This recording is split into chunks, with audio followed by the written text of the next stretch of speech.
Hello friends, कैसे हैं आप लोग? आई होप आप लोग बहुत अच्छे होंगे और आपकी तैयारी भी बहुत अच्छी चल रही होगी। आज हम लोग डिस्कस करेंगे इन्वायरमेंट एंड इकोलॉजी में जो यूपीएससी में सिलेबस है हम लोग का, पर्यावरण एवं पारिस्थितिकी में, उस टॉपिक पे डिस्कशन करेंगे। तो थोड़ा सा मैं इंट्रो कर दूं कि जो क्लासेस हम लोग की चल रही हैं ये बेसिक कॉन्सेप्ट रिलेटेड क्लासेस चल रही हैं, जिसमें बेसिक कॉन्सेप्ट को हम लोग समझेंगे। देखो, दो तरह की चीजें होती हैं। यूपीएससी में जो क्वेश्चन पूछे जाते हैं, चाहे प्रीलिम्स में हो या मेंस में हो, उसमें दो तरह के क्वेश्चन होते हैं। एक होता है बेसिक कॉन्सेप्ट रिलेटेड क्वेश्चन, जो आपका कॉन्सेप्ट क्लियर हो। जैसे यहाँ पे अगर हम लोग देखेंगे कि इन्वायरमेंट क्या होता है, इकोलॉजी क्या होता है, तो कॉन्सेप्ट हम लोग का क्लियर हो। दूसरा क्या होता है कि इसमें जो ऐड ऑन करना होता है, जो डायनेमिक पार्ट होता है, जो करंट अफेयर्स का पार्ट होता है, उसको भी इसमें ऐड करना है। तो ये जो क्लासेज हैं हम लोग की, ये बेसिक कॉन्सेप्ट रिलेटेड क्लासेज हैं। मैंने देखा है कि स्टूडेंट का बेसिक कॉन्सेप्ट क्लियर नहीं होता है और वो कहीं ना कहीं इसमें डायलेमा में होता है कि क्या, क्यों नहीं, ये इसको पढ़ना जरूरी है कि नहीं जरूरी है, क्या बेसिक कॉन्सेप्ट के बिना हमारा सिलेक्शन हो सकता है कि नहीं हो सकता है। तो मैं एक चीज आपको बहुत क्लियर कर दूं कि आपका बेसिक कॉन्सेप्ट अगर क्लियर नहीं है, आपका जब बेसिक जो कॉन्सेप्ट है या जो आपको नॉलेज है वही क्लियर नहीं है, आपके इसके बाद जो प्रिपरेशन करेंगे वो डायलेमा में ही रहेगा या सस्पेक्टेड रहेगा, और यूं कहे कि वो बहुत क्लियर नहीं होगा। तो आपको ध्यान रखना है कि जो आपका बेसिक कॉन्सेप्ट है वो बहुत क्लियर होना चाहिए, अदरवाइज आपको सफर करना पड़ सकता है। तो मेरी पूरी ये कोशिश है कि आपको जो जो सब्जेक्ट में यहाँ पे डिस्कस करूं, उसका बेसिक कॉन्सेप्ट क्लियर कर दूं। बेसिक कॉन्सेप्ट अगर क्लियर रहेगा तो डेफिनेटली आपको ये टॉपिक बहुत अच्छे से समझ में आएगा, और बाद में जब हम लोग प्रीवियस ईयर के क्वेश्चन को सॉल्व करेंगे तो वहां पे हम लोग इससे रिलेटेड जो भी करंट अफेयर्स के टॉपिक हैं या जो एडवांस चीजें हैं, उनको हम लोग यहाँ पर डिस्कस करेंगे। तो आई होप आप मेरी बात समझ रहे होंगे कि जो बेसिक कॉन्सेप्ट है उसको हम लोग को पहले क्लियर रखना है। तो इसी तरह से बाकी सब्जेक्ट हैं, इकोनॉमिक्स है, इंडियन इकोनॉमी, ज्योग्राफी है या पॉलिटी है, और बाकी जितने सब्जेक्ट हैं उनके बेसिक कॉन्सेप्ट को क्लियर करते हुए हम लोग आगे बढ़ेंगे। चलिए, तो ये जो चैप्टर है इन्वायरमेंट एंड इकोलॉजी, पर्यावरण एवं पारिस्थितिकी, ये क्लास हमारी जो है बाइलिंगुअल होगी, इंग्लिश में भी हो, इंग्लिश वाले स्टूडेंट भी देख सकते हैं, हिंदी वाले स्टूडेंट भी देख सकते हैं।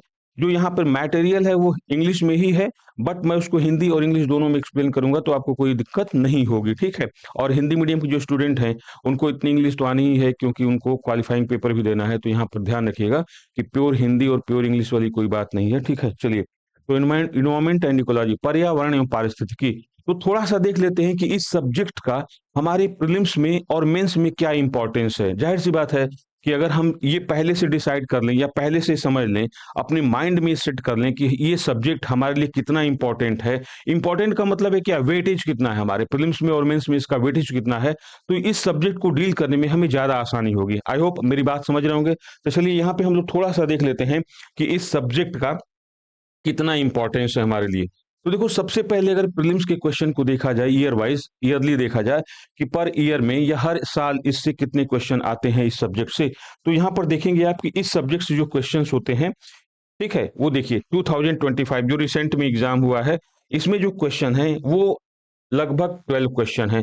अब देखो, कुछ क्वेश्चन वैरी करते रहते हैं। क्वेश्चन वैरी करने का मतलब होता है कि कुछ क्वेश्चन जो होते हैं वो जाहिर सी बात है कि उसको हम लोग ज्योग्राफी में भी शामिल कर लेंगे, क्योंकि ये जो इन्वायरमेंट इकोलॉजी है, ये कोई ऐसा सब्जेक्ट नहीं है, स्पेसिफिक सब्जेक्ट नहीं है।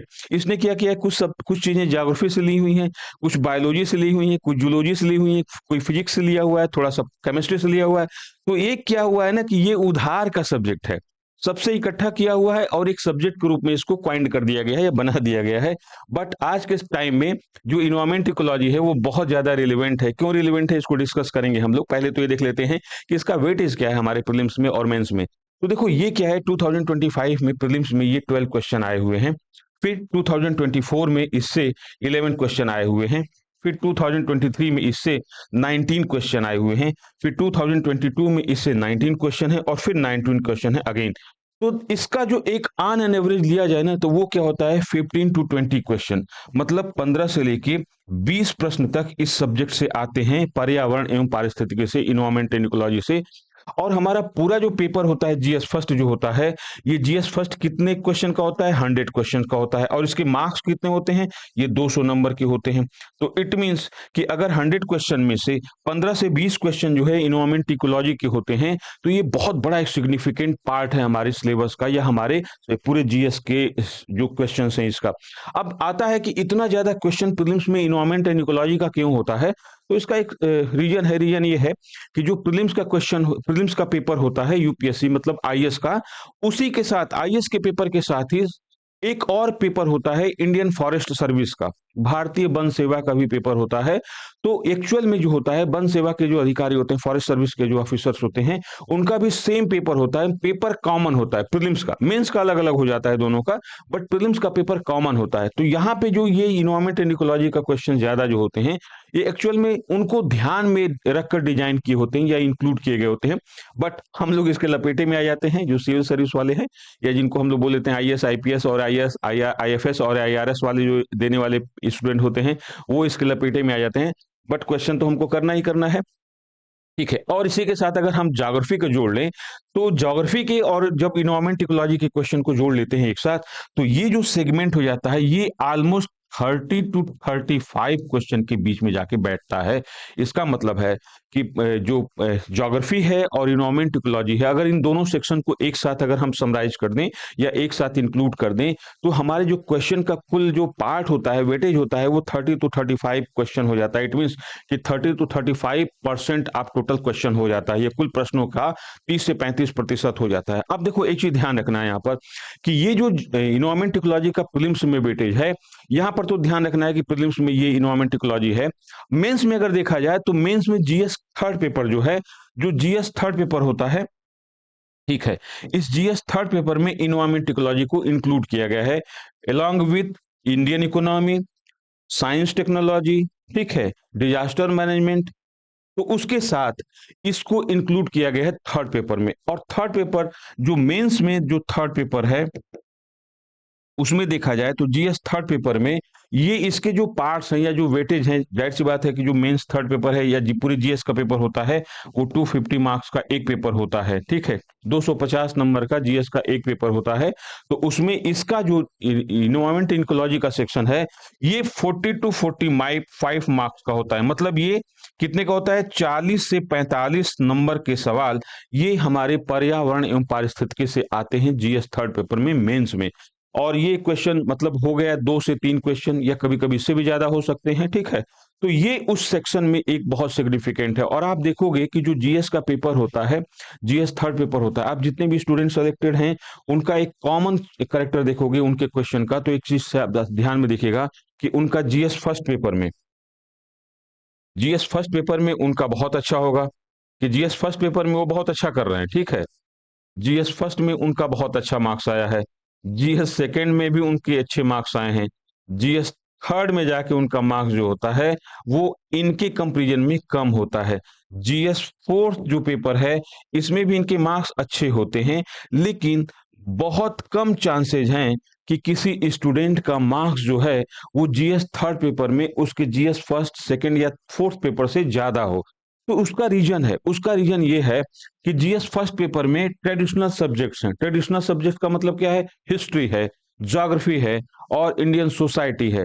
तो इसमें एक ट्रेडिशनल सब्जेक्ट है जिसको हम बहुत ज्यादा पढ़ते हैं। सेकंड पेपर में क्या है कि सेकंड में भी क्या है, इंडियन कॉन्स्टिट्यूशन एंड पॉलिटी है, ठीक है। तो यहाँ पर भी आईआर है, ये सब सेक्शन है, या सोशल जस्टिस है, गवर्नेंस है।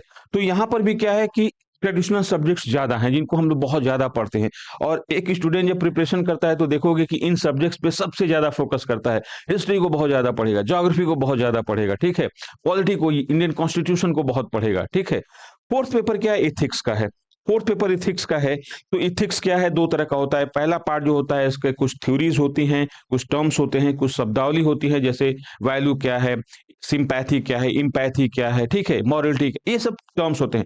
सेकंड पार्ट में होता है जो केस स्टडी होता है, जिनको आपको आपको सॉल्व करना होता है, कुछ सिचुएशंस को दिया होता है उसको अच्छे से एक्सप्लेन करना होता है या डिसीजन मेकिंग करनी होती है। तो ये जो जीएस फोर्थ पेपर है, ये भी हमारे लिए थोड़ा ईजी है। और कहा जाता है कि जीएस फोर्थ पेपर तो बोनस ही हमारे लिए है, जिसमें हम जितना अच्छा करेंगे उतना अच्छा मार्क्स मिलेगा। अच्छा तो सब में करेंगे, सब में अच्छा मार्क्स मिलेगा, but as compare to this paper, इन तीनों पेपर के कंपेरिजन में अगर फोर्थ पेपर पे हम थोड़ा भी मेहनत करते हैं और अपने माइंड को थोड़ा सा स्टेबल रखते हैं, तो यहाँ मार्क्स मिलने की हमें प्रोबेबिलिटी ज्यादा होती है। क्लियर है? थर्ड पेपर के साथ क्या है कि यहाँ पे जो ट्रेडिशनल सब्जेक्ट्स हैं उनसे ये थोड़ा हटके है। अब देखो इसमें क्या है, इंडियन इकोनॉमी का पार्ट है, इंडियन इकोनॉमी का पार्ट है। तो यहां ध्यान देना है एक चीज हमको, इंडियन इकोनॉमी के साथ सारे स्टूडेंट अगर उनका इकोनॉमिक बैकग्राउंड में नहीं है, कहीं उन्होंने इकोनॉमिक्स नहीं पढ़ी हुई है, तो वो इंडियन इकोनॉमी के जो क्वेश्चन हैं उनको लेके सफर या स्ट्रगल करना शुरू कर देते हैं। और हमारा एक मिसकॉन्सेप्ट है कि हम इसमें जब क्वेश्चन देखते हैं तो इसमें इंडियन इकोनॉमी में जो क्वेश्चन होते हैं वो एग्रीकल्चर सेक्टर से ज्यादा होते हैं, जिसको हम लोग ध्यान ही नहीं देते हैं। प्रीलिम्स में एग्रीकल्चर से क्वेश्चन आते नहीं है तो हम लोग एग्रीकल्चर को ध्यान ही देते हैं, कृषि को ध्यान नहीं देते हैं। और इसमें इंडियन इकोनॉमी के जो क्वेश्चंस होते हैं थर्ड पेपर में, वो ज्यादातर क्या होते हैं, करंट बेस्ड होते हैं, ठीक है। और ओपन एरिया होता है, ओपन क्वेश्चंस होते हैं जिनके आप आंसर लिखेंगे भी तो आप खुद ही सेटिस्फाई नहीं रहोगे कि ये आंसर मैंने क्या लिखा हुआ है। ये एक तो होता है। फिर होता है, इसमें जाके होता है डिजास्टर मैनेजमेंट के क्वेश्चंस होते हैं। वो भी क्या है, करंट बेस्ड हैं। और उसमें भी आपको दिमाग में यही रखना है कि जो हम डिजास्टर मैनेजमेंट के क्वेश्चन कर रहे हैं वो पता नहीं कंप्लीट हो रहे हैं कि नहीं हो रहे हैं, सिचुएशन बेस्ड होते हैं, ठीक है। या कहीं ना कहीं किसी केस को, जैसे अर्बन फ्लड क्या होता है, क्लाउड बर्स्ट क्या होता है, ये सब चीजें दी होती हैं, उसको हमको डेटा के साथ या करंट में जो सिचुएशन है उनके साथ डील करना होता है। फिर इसके साथ इसमें होता है हमारा साइंस और टेक्नोलॉजी। आप जानते हो कि जिनका टेक्नोलॉजिकल बैकग्राउंड नहीं है, जो इंजीनियरिंग से नहीं रिलेटेड हैं या इस तरह का उनको इंटरेस्ट नहीं है, उनको उसमें सफर करना होना शुरू हो जाता है या उनको बहुत ज्यादा उसमें डिफिकल्टी होती है। तो इसमें देखेंगे कि हम जो स्टूडेंट हैं थर्ड पेपर में, और इंडियन इकोनॉमी है और इसमें इन्वायरमेंट एंड इकोलॉजी है, तो इसमें देखेंगे कि जो टॉपिक्स है ना वो बहुत डायनेमिक नेचर के हैं।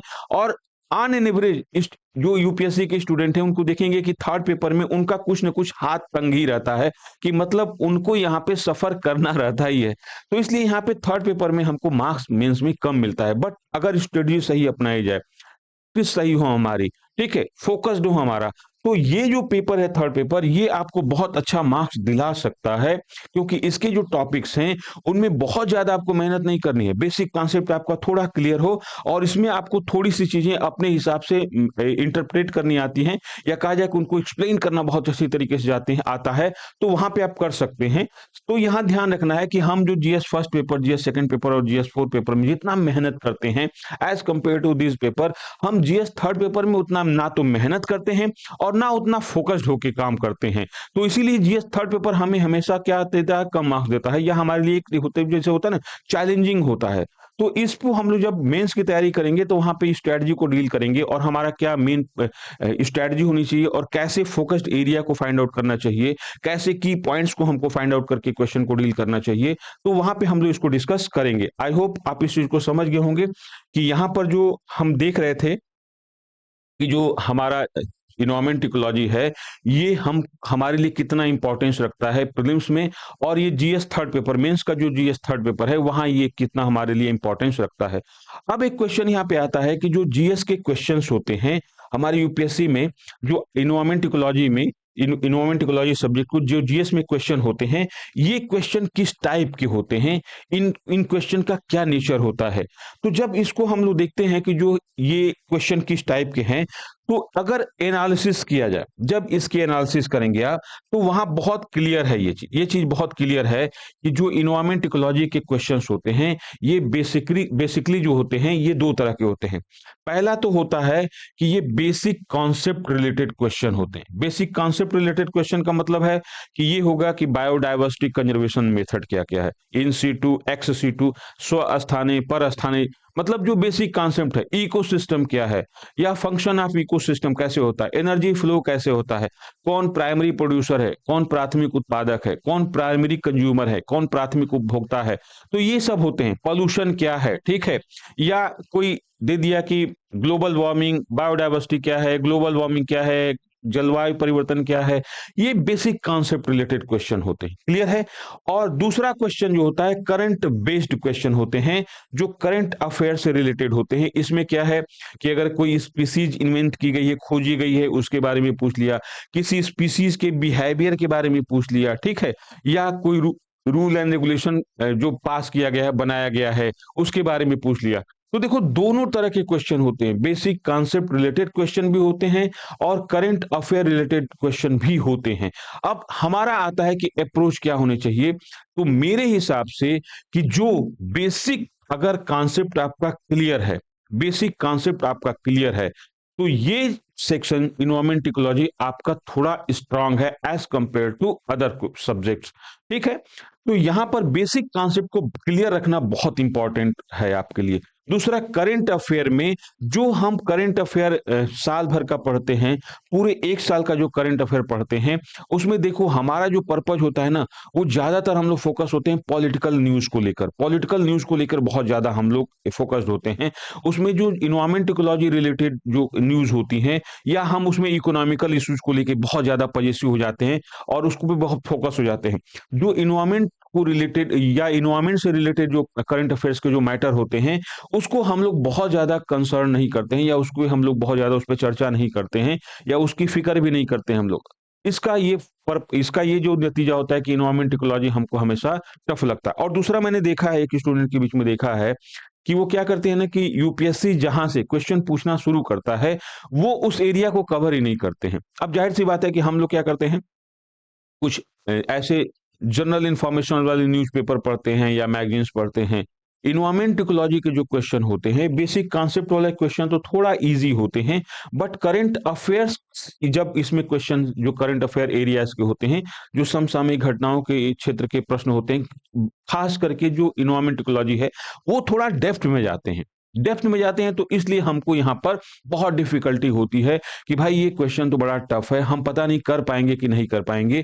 तो ये हम लोग की बेसिक एक क्या है, कमी है। हम लोग अपनी कमियों को जब सॉर्ट आउट कर लेंगे, जब अपनी प्रॉब्लम को सॉर्ट आउट कर लेंगे, जब हम रियल मतलब इस पेपर की एनालिसिस करना शुरू कर देंगे, इस सब्जेक्ट के साथ जब जस्टिस करना शुरू कर देंगे, तो आई होप ये सब्जेक्ट आपके लिए बहुत ज़्यादा रिलायबल हो जाएगी और आप इसमें बहुत ईज़ी फ़ील करेंगे। अब देखो एक चीज़ बहुत जो ये चीज़ बताया मैंने, इसमें एक रियलिटी बताता हूँ कि इसकी रियलिटी क्या है।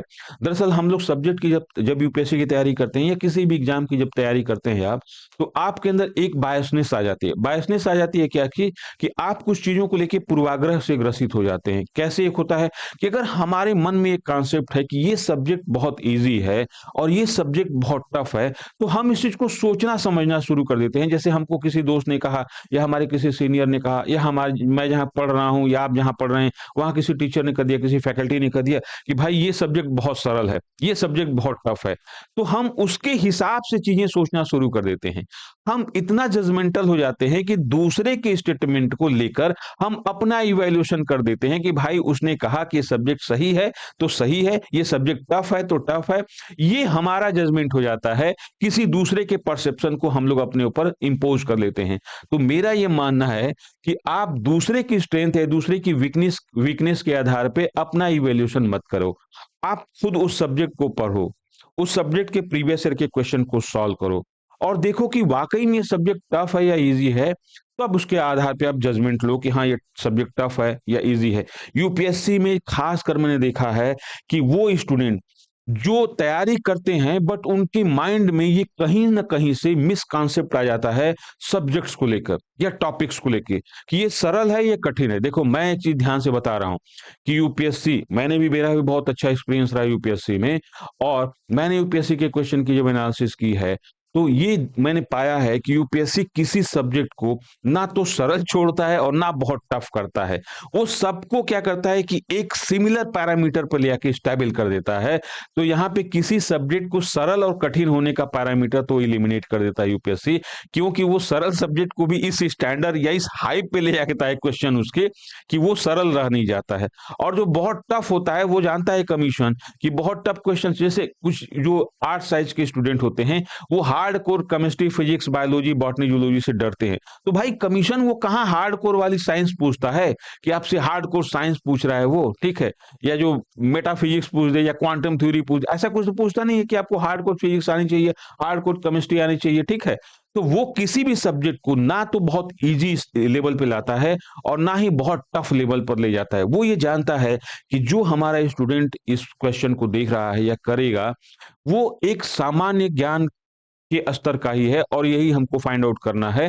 तो देखो यहाँ पर हमको बहुत ज़्यादा एक बायस नहीं होना है, ना हमको प्री असम्पशन्स कर लेना है, हमको पूर्वाग्रह से ग्रसित भी नहीं होना है कि भाई ये सब्जेक्ट किस तरह का है। क्लियर है? तो यहाँ पर अगर हम लोग देखें इस क्वेश्चन को, अगर इस सब्जेक्ट को देखें और इसके क्वेश्चन को देखें, तो बहुत ऑनेस्टली मैं आपको एक चीज़ बता दे रहा हूँ कि देखो अगर इससे क्वेश्चन आते हैं, जो हमने कहा कि on an average 15 to 20 question इससे आते हैं। वेरिएशन होता रहता है, जैसे लास्ट 2 इयर्स में इससे क्वेश्चन कम आ रहे हैं, तो ज्योग्राफी के थोड़े बढ़ा दे रहा है, ठीक है।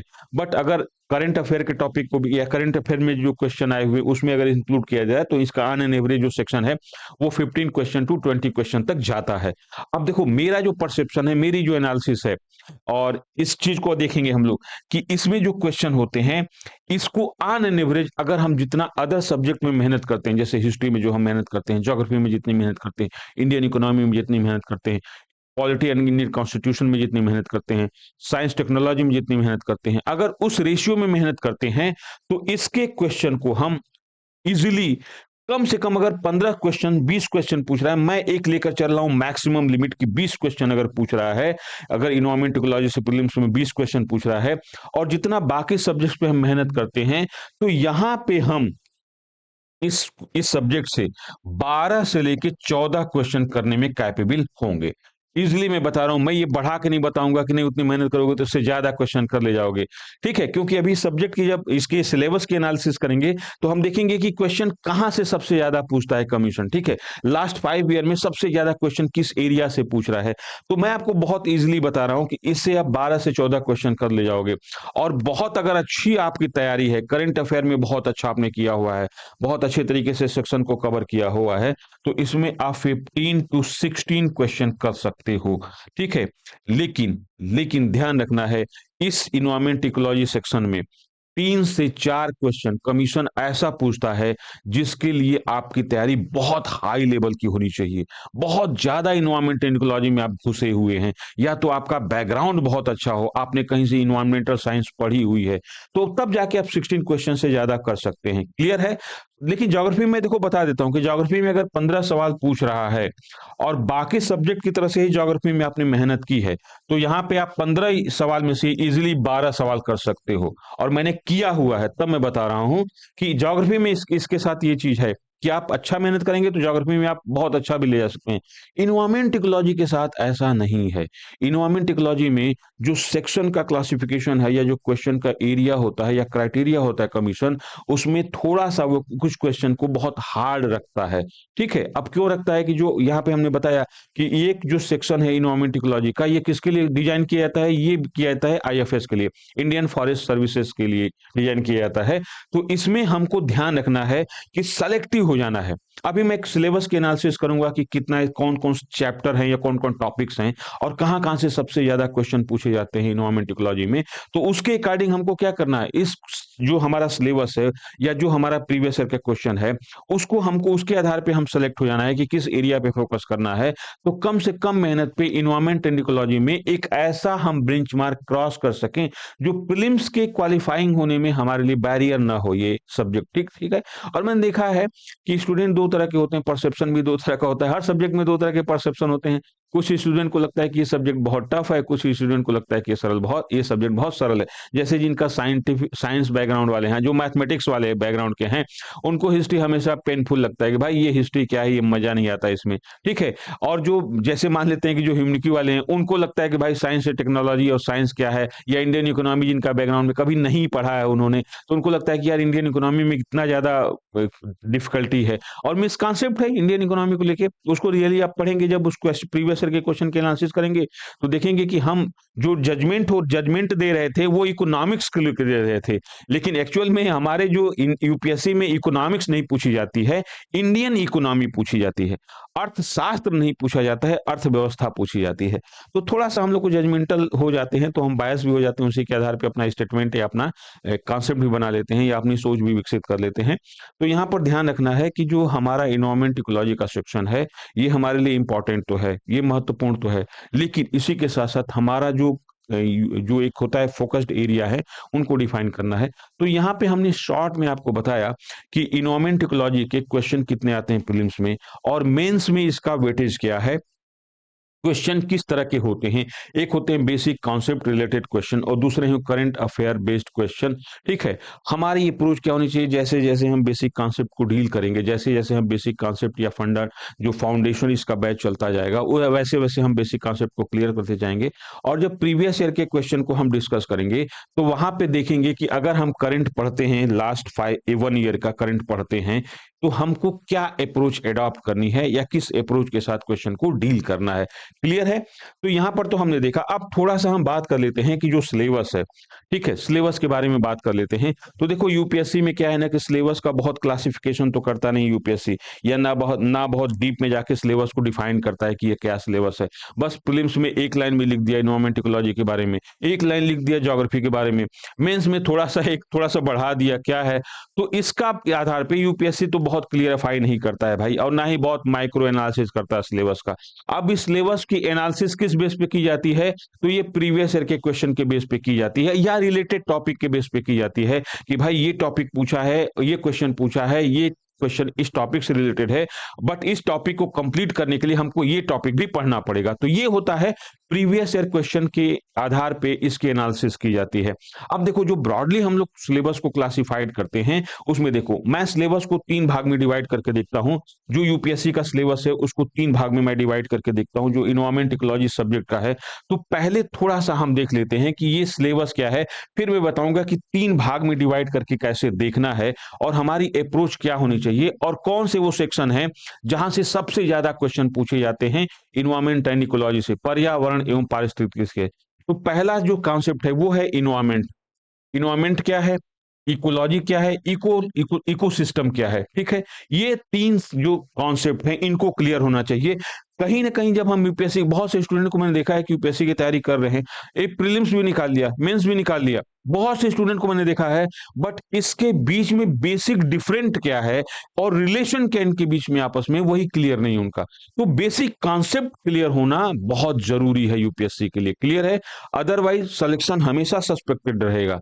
चलिए, तो एक तो है ये बेसिक कॉन्सेप्ट। दूसरा जो है फंक्शंस ऑफ एन इकोसिस्टम, मतलब हमारा जो इकोसिस्टम है वो कैसे फंक्शन करता है, कैसे कार्य करता है, उसकी क्रियाशीलता कैसी है, और इसका मेन फीचर क्या है, प्रमुख विशेषताएं क्या हमारी इकोसिस्टम की, क्लियर है? फिर क्या है, यहां पर ध्यान देखना है कि इसी से रिलेटेड है कि हमारे इकोसिस्टम में फंक्शन कैसे होता है। तो ट्रांसफर ऑफ एनर्जी पे, ऊर्जा के स्थानांतरण पे पूरा होता है जो हमारा इकोसिस्टम है। उसको क्या बोलते हैं? ट्रॉफिक लेवल, पोषण स्तर। तो पोषण स्तर क्या है? तो उसमें फूड चेन क्या होती है, खाद्य श्रृंखला क्या है, फूड वेब क्या है, खाद्य जाल क्या है, और इकोलॉजिकल पिरामिड, ठीक है, पारिस्थितिकीय पिरामिड क्या है, इसके बारे में डिस्कस करेंगे। फिर इसी के साथ आता है टाइप ऑफ इकोसिस्टम, मतलब हमारे अर्थ पे कितने तरह के इकोसिस्टम्स हैं। तो उसमें इनको जो ब्रॉडली कैटेगराइज किया जाता है, विस्तृत रूप से इनकी जो हम लोग वर्गीकरण करते हैं, उसमें एक होता है टेरेस्ट्रियल इकोसिस्टम, जो स्थलीय पारिस्थितिक तंत्र है। दूसरा है इक्वेटिक इकोसिस्टम, जलीय पारिस्थितिक तंत्र। और हम लोग जब बेसिक कॉन्सेप्ट इसको डील करेंगे तो वहां पर देखेंगे कि ये कैसे हम लोग इस इकोसिस्टम को क्लासिफाइड करते हैं, इनके फीचर क्या क्या हैं।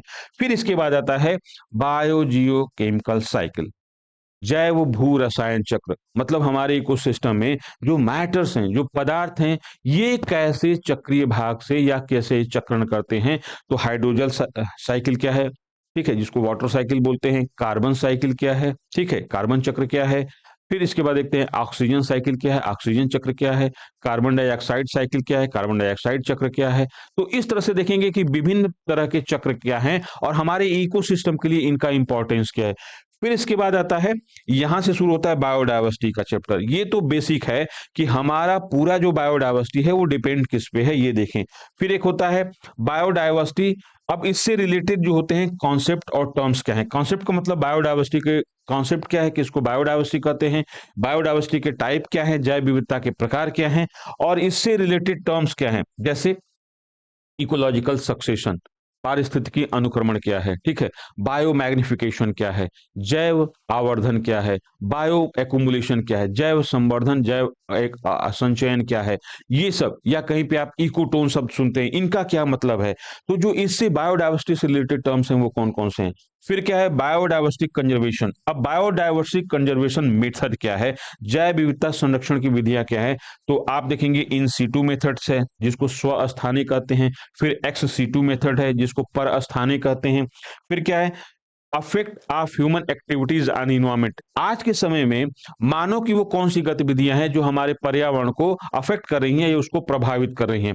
फिर क्या है, मिनरल्स एंड इन्वायरमेंटल डिग्रेडेशन, ठीक है, यहां पर मिनरल्स है और इसको कह सकते हैं माइनिंग एंड इन्वायरमेंट डिग्रेडेशन, ठीक है, कि हम माइनिंग करके क्या निकालते हैं, मिनरल्स निकालते हैं, तो इन मिनरल्स का या माइनिंग का हमारे इन्वायरमेंट पर क्या दुष्प्रभाव पड़ता है, या ये हमारे इन्वायरमेंट का कैसे डिग्रेडेशन करता है, कैसे इसकी गुणवत्ता को कम करता है या प्रभावित करता है। फिर इसके बाद है डिफॉरेस्टेशन क्या है, क्योंकि हमारी इन्वायरमेंटल प्रॉब्लम में कहीं ना कहीं डिफॉरेस्टेशन की एक बहुत बड़ी जो एक कारण है या इसका रीजन है। फिर क्या है, अब देखो एक हमारे जो शहरी या ग्रामीण क्षेत्र सब में हो गया है, rural as well as in urban area, solid waste management, मतलब जो हमारे घरों से कूड़ा करकट निकलता है, सॉलिड कूड़ा करकट निकलता है, इंडस्ट्री से जो निकलता है इस तरह से वेस्टेज, सॉलिड वेस्टेज, उनका मैनेजमेंट कैसे करें, ठीक है, तो ये ध्यान रखना है। इसमें इलेक्ट्रॉनिक जो वेस्ट है वो काफी एक चर्चा का विषय है, या कहा जाए कि वो कंसर्न है हमारे लिए। फिर इसके बाद क्या आता है, इन्वायरमेंटल पोल्यूशन, पर्यावरण की जो प्रदूषण है, इन्वायरमेंटल पोल्यूशन, उसमें क्या है, एयर पोल्यूशन क्या है, कॉजेज क्या हैं, एलिमेंट्स क्या क्या हैं, कॉन्सिक्वेंसेस क्या हैं, इसके प्रभाव क्या हैं, और इसका मिटिगेशन कैसे करना है, इसका समाधान कैसे करना है। फिर है वाटर पोल्यूशन, वाटर पोल्यूशन क्या है, इसके कारण क्या है, कौन कौन से वो फैक्टर्स हैं जो वाटर को पोल्यूट करते हैं, और इसका इम्पैक्ट क्या होता है, और इसका मिटिगेशन क्या है। इसी तरह से हम लोग थर्मल पॉल्यूशन के बारे में देखेंगे, सॉइल पॉल्यूशन के बारे में देखेंगे, नॉइज पॉल्यूशन के बारे में देखेंगे, और प्लास्टिक पॉल्यूशन के बारे में भी देखेंगे। तो ये क्या है, डिफरेंट टाइप्स ऑफ पॉल्यूशन है। फिर इसके बाद आता है एसिड रेन, जो हम लोग बोलते हैं अम्ल वर्षा, और है ओजोन होल या ओजोन डिप्लीशन जिसको बोलते हैं, या ओजोन छिद्र बोलते हैं, इसके बारे में, ठीक है, कि ये क्या होता है। फिर इसके बाद है इन्वायरमेंटल इंपैक्ट असेसमेंट, ये क्या है कि हम कोई भी एक्टिविटी करते हैं, चाहे हम इंडस्ट्री कर रहे हों या कोई हम बहुत बड़ा हाइड्रो इलेक्ट्रिक पावर प्रोजेक्ट बना रहे हो, कोई भी काम कर रहे हैं, तो उसका हमारे इन्वायरमेंट पे क्या इम्पैक्ट पड़ता है उसकी जांच करना या उसका मूल्यांकन करना इसमें, ठीक है। ये नया एक टॉपिक है जो हमारे लिए बहुत इंपॉर्टेंट रोल रखता है। फिर क्या है, जो हमारे ग्लोबल लेवल पर देखा जाए कि जो हमारा इन्वायरमेंटल कंसर्न क्या है, उसमें ग्लोबल वार्मिंग आपको दिखाई देगा। तो इसको क्या है, ये ग्लोबल वार्मिंग का मतलब है वैश्विक उष्मन, ठीक है, या वैश्विक तापन। फिर है क्लाइमेट चेंज, जलवायु परिवर्तन, तो इसके बारे में डिस्कस करेंगे। फिर इसके बाद है सस्टेनेबल डेवलपमेंट, सतत विकास, इसके बारे में डिस्कस करेंगे। और लास्ट एंड फाइनल हम लोग क्या करेंगे, कुछ इंटरनेशनल जो है ऑर्गेनाइजेशंस हैं और कुछ लॉज हैं। इंटरनेशनल ऑर्गेनाइजेशन का मतलब है कि जैसे IUCN क्या है, ठीक है, या WWF क्या है, ठीक है, इस तरह से जो, या यूनेस्को क्या है, ठीक है, या यूनेप क्या है, इस तरह से जो ऐसे ऑर्गेनाइजेशन जो इन्वायरमेंट को प्रोटेक्ट करने या इसको सस्टेन बनाने से रिलेटेड हैं, वो काम कर रहे हैं, इनके बारे में डिस्कशन करेंगे। तो ये जो हमने डिस्कस किया, ये हमारा है जो इन्वायरमेंट इकोलॉजी का सिलेबस है according to previous year questions. अब देखो ये जो पूरा सिलेबस आपको दिखाई देगा, इसको अगर कैटेगराइज किया जाए या हमारा पर्पज क्या होनी चाहिए, तो देखो 3 भाग में इसको हम लोग डिवाइड करते हैं।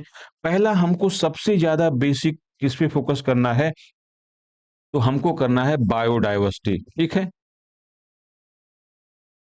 मतलब जैव विविधता पे ही सबसे ज्यादा फोकस करना है कि जैव विविधता क्या होती है, जैव विविधता की हानि कैसे हो रही है, इस हानि को कैसे रोका जाए या जैव विविधता को कैसे समृद्ध बनाया जाए। क्लियर है। और जैव विविधता में क्या है, प्रेजेंस ऑफ बायोटिक क्रिएचर्स, जिसमें फ्लोरा एंड फाउना दोनों हैं। क्या हैं इसमें, पादप भी हैं, प्लांट्स भी हैं, और इसमें एनिमल्स भी हैं, और इसमें माइक्रोस्कोप मतलब जो हम लोग सूक्ष्म जीव बोलते हैं वो भी हैं, ठीक है। अब देखो हमारा मेन पर्पस तो है बायोडायवर्सिटी को, इसको संरक्षित करना या इसको प्रोटेक्ट करना। बट यहां पर देखेंगे कि ये बायोडायवर्सिटी आखिर में किस आधार पे है, तो ये किस आधार पे है, तो यहां पर देखेंगे कि हमको प्रोटेक्ट तो करना है बायोडायवर्सिटी को, स्टडी भी करना है बायोडायवर्सिटी के बारे में, लेकिन देखेंगे कि इस बायोडायवर्सिटी के लिए आधार कौन है। तो इसमें देखेंगे कि आधार कौन दे रहा है, हमारा इन्वायरमेंट है, हम हमारे इन्वायरमेंट में बायोडायवर्सिटी रहती है। फिर क्या है, इकोसिस्टम है, तो ये इकोसिस्टम होगा। फिर टाइप्स ऑफ इकोसिस्टम और इसका फंक्शन ऑफ इकोसिस्टम, तो ये क्या है कि हम बायोडायवर्सिटी को संरक्षित तो करना चाहते हैं, इसको प्रोटेक्ट तो करना चाहते हैं, बट ये बायोडायवर्सिटी किस पे डिपेंड करती है, बेसिक इसका क्या है, या इस बायोडायवर्सिटी के लिए आवश्यक दशाएं क्या-क्या हैं, नेसेसरी कंडीशंस क्या-क्या हैं, उनके बारे में डिस्कस करेंगे। तो यहाँ पे हमको मिलता है क्या, एनवायरनमेंट क्या है, इकोसिस्टम क्या है, इकोसिस्टम कैसे फंक्शन करता है, इसमें एनर्जी कैसे फ्लो होती है, इसमें मैटर कैसे फ्लो होते हैं, तो इसके बारे में पढ़ना पड़ेगा। दूसरा, इस बायोडायवर्सिटी के सामने थ्रेट क्या है, इस बायोडायवर्सिटी के सामने समस्या क्या है, संकट क्या है, जो इस बायोडायवर्सिटी के लिए नुकसान दे रहा है। तो यहां पे हम पढ़ेंगे कि क्या हो रहा है, तो पॉल्यूशन हो रहा है। भाई, बायोडायवर्सिटी में तो हम लोग भी है ना हिस्सा, हम लोग भी हिस्सा हैं। जैसे अभी दिल्ली में एयर क्वालिटी इंडेक्स बहुत वर्ष चला गया है, तो जाहिर सी बात है कि ये कहा जा रहा है कि यहाँ के बायोडायवर्सिटी पे बहुत बैड इंपैक्ट पड़ेगा। तो उस बायोडायवर्सिटी में मनुष्य भी तो है, इसके हेल्थ पे भी क्या हो रहा है, इसका बैड इंपैक्ट पड़ेगा ही पड़ेगा। तो यहां पर देखेंगे कि जो बायोडायवर्सिटी है, इसके लिए थ्रेट कौन सा है, तो हम देखेंगे कि कुछ हमने ऐसे काम किए हैं जो बायोडायवर्सिटी को क्या कर रहा है, थ्रेट कर रहा है या इसको नुकसान पहुंचा रहा है। उसमें एक है पॉल्यूशन, पर पॉल्यूशन मतलब प्रदूषण। दूसरा देखेंगे कि हमने कुछ ऐसे काम किए हैं जिससे पूरा ग्लोब या इकोसिस्टम बहुत ज्यादा अफेक्ट हुआ है। उसमें क्या है, global warming and climate change. तो यहां पर देखेंगे कि ग्लोबल वार्मिंग और क्लाइमेट चेंज। तो ग्लोबल वार्मिंग क्या है, क्लाइमेट चेंज क्या है, ठीक है। और इसका समाधान कहाँ खोजा जा रहा है, सस्टेनेबल डेवलपमेंट। कि अगर हम सस्टेनेबल डेवलपमेंट करें तो ये जो प्रॉब्लम है ये सॉल्व हो जाएगी। तो देखो, इस जो हमारा इन्वायरमेंट इकोलॉजी का सेक्शन है, इसको अगर ब्रॉडली हम लोग कैटेगराइज करें, इसकी विस्तृत रूप से अगर इसका हम लोग एक वर्गीकरण कर दें, तो 3 भाग में विभाजित हो जाता है। ये जितना पार्ट है इन्वायरमेंट एंड इकोसिस्टम, इसके आधार पे बायोडायवर्सिटी एग्जिस्ट करती है, निर्वाह करती है, और इसको प्रॉब्लम क्रिएट करने वाले या इसके सामने समस्या लाने वाले ये तत्व हैं। तो ध्यान देना कि जो हमारा सिलेबस है, इस सिलेबस में अगर हम लोग ब्रॉडली इसको कैटेगराइज करें, तो यहां तक जो होता है सेक्शन, ये जो सेक्शन है, ठीक है, ये जो टॉपिक 1 से रिलेटेड सेक्शन और टॉपिक 5 तक, ये जो है, ये क्या है, तो ये हमारा बायोडायवर्सिटी के लिए जो फंडामेंटल रिक्वायरमेंट है, मूलभूत यहाँ पे जरूरतें हैं। तो ये जो सिलेबस का पार्ट है, ये क्या है, बायोडायवर्सिटी को कंजर्व करने के लिए बहुत नेसेसरी है, या उसको एग्जिस्ट करने के लिए, उसके सस्टेन करने के लिए, उसको बनाए रखने के लिए, उसके कार्य करने के लिए जैव विविधता के बहुत जरूरी है। देखो, इस सेक्शन से क्वेश्चन बहुत कम आते हैं। यूपीएससी के प्रीलिम्स में, मेंस में भी, मेंस में तो कुछ क्वेश्चन आ जाते हैं, जैसे टाइप्स ऑफ इकोसिस्टम से आ जाते हैं क्वेश्चन, बट प्रीलिम्स में यहाँ क्वेश्चन यहाँ से बहुत कम आते हैं। तो ध्यान रखना है कि ये जो सेक्शन है, ये हमारे सिलेबस का पार्ट तो है, बट यहां से क्वेश्चन कम आते हैं। अब क्वेश्चन कम आते हैं तो क्या हमको इस पे कम फोकस करना है? नहीं, इसको फोकस करना है, क्योंकि जब तक इसको फोकस नहीं करेंगे, तब तक हम बायोडायवर्सिटी का संरक्षण नहीं कर पाएंगे। अब देखो, दूसरा सेक्शन जो है वो ये है, दूसरा सेक्शन ये है, बायोडायवर्सिटी क्या है, बायोडायवर्सिटी में कौन कौन पार्ट्स लेते हैं, कितने एनिमल्स टाइप्स हैं, किस कौन कौन से इसको कंजर्वेशन करने के मेथड्स हैं। तो ये दूसरा पार्ट हो गया। थर्ड पार्ट हो गया कि इस बायोडायवर्सिटी, मतलब ये फर्स्ट पार्ट सिलेबस का हो गया, ये सेकंड पार्ट हो गया, या इसको सेकंड कैटेगरी में डालते हैं। थर्ड कैटेगरी में ये आ गए कि वो कौन कौन से एक्टिविटी हैं जो बायोडायवर्सिटी को थ्रेट किए हुए हैं। तो ये पूरा जो सेक्शन है, ये क्या हो गया, थर्ड पार्ट हो गया। क्लियर है? अब देखो, जो क्वेश्चन आते हैं यूपीएससी के, जो प्रीलिम्स में क्वेश्चन आते हैं, अगर उनको हम लोग उनका माइक्रो एनालिसिस करें, ध्यान से पढ़ें, तो मैंने कहा कि ये जो पहला सेक्शन है, ये लेस इंपॉर्टेंस रखता है, इससे क्वेश्चन बहुत कम आते हैं। क्वेश्चन कहां से आते हैं? सेकेंड पार्ट से। सेकेंड पार्ट से भी कहां से आते हैं कि बायोडायवर्सिटी से रिलेटेड कॉन्सेप्ट कौन कौन से हैं, और इस बायोडायवर्सिटी के पार्ट कौन कौन से हैं। जैसे पूछ लेगा कभी कि लायन का बिहेवियर क्या है, जैसे लास्ट ईयर पूछा था लायन का बिहेवियर, लेपर्ड का बिहेवियर या चीता का बिहेवियर क्या होता है, कि वो टेरिटरी मार्क करते हैं कि नहीं करते हैं, चीता रोरिंग करता है कि नहीं, दहाड़ता है कि नहीं दहाड़ता है, और लायन का जो ब्रीडिंग पीरियड है वो पूरे साल चलता है कि नहीं चलता है। तो इसी तरह से फिर पूछेगा इसी में कि नीम कैसा है, ठीक है, नीम का प्लांट कैसा होता है, एवरग्रीन होता है कि डिसिडुअस होता है, क्या ये पूछेगा बायोडायवर्सिटी से रिलेटेड। यहां से क्वेश्चन बहुत ज्यादा होते हैं। इसमें लगता है कि जितना इन्वायरमेंट इकोलॉजी से क्वेश्चन पूछता है उसमें 50% क्वेश्चन यहीं से होते हैं बायोडाइवर्सिटी से रिलेटेड। आई थिंक 50% से भी ज्यादा क्वेश्चन होते हैं बायोडाइवर्सिटी से रिलेटेड। ठीक है, तो यहां से क्वेश्चन पूछता है ये effect of human activities and environment and minerals and mining and environment degradation, यहाँ से क्वेश्चन बहुत रेयर पूछता है, प्रीलिम्स में बात कर रहा हूं। अब इसके बाद सबसे ज्यादा क्वेश्चन कहां पूछता है, तो पॉल्यूशन से पूछता है।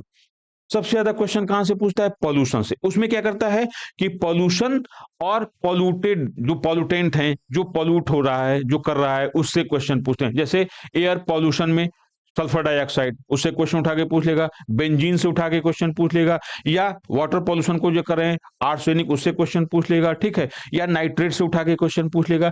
तो दूसरा सबसे ज्यादा जो क्वेश्चन पूछता है वो इससे सेक्शन से पूछता है, जो किसको बताता है, पॉल्यूशन को, कि पॉल्यूशन और इसके कॉजेज क्या है पॉल्यूशन के, इसका मिटिगेशन कैसे किया जाए, इससे क्वेश्चन सबसे ज्यादा पूछता है। दूसरे नंबर पे पहला बायोडाइवर्सिटी और दूसरा पॉल्यूशन। तीसरा जो क्वेश्चन है प्रीलिम्स के पॉइंट ऑफ व्यू से देखा जाए तो उसमें कुछ क्वेश्चन एसिड रेन से पूछ लेगा, कभी ओजोन डिप्लीशन से क्वेश्चन पूछ लेगा, फिर इसके बाद ग्लोबल वार्मिंग से और क्लाइमेट चेंज से क्वेश्चन पूछ लेगा। थोड़ा बहुत क्वेश्चन सस्टेनेबल डेवलपमेंट से पूछेगा। तो अगर हम देखें कि टॉपिक सबसे ज्यादा इन 17 टॉपिक्स को हमने क्लासिफाइड किया है, अगर इसको ध्यान से देखें तो यहां पर ये जो दो टॉपिक्स हैं ये आपके लिए मोस्ट इंपॉर्टेंट हैं। यहां पर दो टॉपिक मोस्ट इंपॉर्टेंट हो गए, तो दो टॉपिक ये हो गए। और यहां पर देखेंगे कि जो पॉल्यूशन है ये टॉपिक बहुत इंपॉर्टेंट है, तो 3 टॉपिक हो गए। एक एसिड रेन और ओजोन होल, ये 4 टॉपिक हो गए। और global warming and climate change, ये पांच टॉपिक हो गए। तो इन 17 में से 5 टॉपिक आपके लिए बहुत इंपॉर्टेंट रोल रखते हैं। अगर सस्टेनेबल डेवलपमेंट देख लिया जाए तो 6 टॉपिक हो गए। तो इन 17 में से प्रीलिम्स के पॉइंट ऑफ व्यू से ये 6 टॉपिक, बेसिकली 5 टॉपिक हैं बट मान लेते हैं कि 6 टॉपिक हैं, ये बहुत इंपॉर्टेंट रखते हैं आपके लिए। तो यहां पे हम लोगों ने सिलेबस का थोड़ा सा इसका हम लोग एनालिसिस किए, और हम लोग डिस्कस करेंगे जब क्लासेस चलते रहेंगे तो हम लोग इसमें डिस्कस करते रहेंगे कि हमारी अप्रोच क्या होनी चाहिए, किस अप्रोच के साथ हमको इन्वायरमेंट एंड इकोलॉजी के क्वेश्चन को डील करना है। आई होप आपको ये सेशन समझ में आया होगा, आप इसको समझ गए होंगे कि हमें इन्वायरमेंट इकोलॉजी हमारे लिए कितना इंपॉर्टेंस रखती है प्रीलिम्स में और मेंस में भी यूपीएससी का। ठीक है, और हमारी अप्रोच क्या होनी चाहिए, हम सिलेबस का किस तरह से एनालिसिस करें और हमारे फोकस्ड एरिया क्या क्या है, इसको ध्यान में रखना है हमारे लिए। ठीक है, आई होप आपको ये सेशन बहुत अच्छा लगा होगा। मिलते हैं नेक्स्ट डे नेक्स्ट टॉपिक के साथ। Thank you.